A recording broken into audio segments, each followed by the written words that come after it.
In this video tutorial you will see how to use screen sharing and remote control features. To start screen sharing or remote control, click a computer screen icon near the intercom. A blue frame will appear, marking the area to be shared. The frame toolbar allows you to begin screen sharing or remote control session, adjust video quality, or close the frame. Main options are also available in the central menu.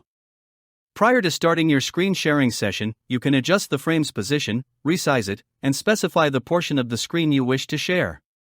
It's important to note that during screen sharing, Virola broadcasts everything within the sharing area, not just some selected application. Double-click on the frame toolbar will maximize it. By default, the picture quality is set to medium, but you can adjust it to highest, high, low, or lowest, depending on your internet connection strength.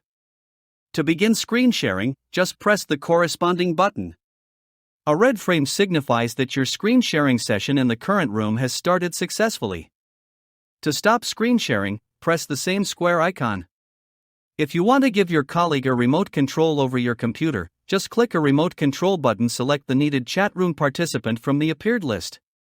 Right after this, your coworker will gain immediate access to manage everything within the sharing area, indicated by the purple frame color.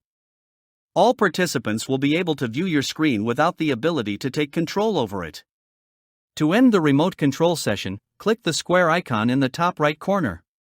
For a detailed demonstration of screen sharing and remote control in Virola Corporate Messenger, watch our tutorial titled How to Use Screen Sharing and Remote Control. The next video will focus on how to use the meeting recorder feature.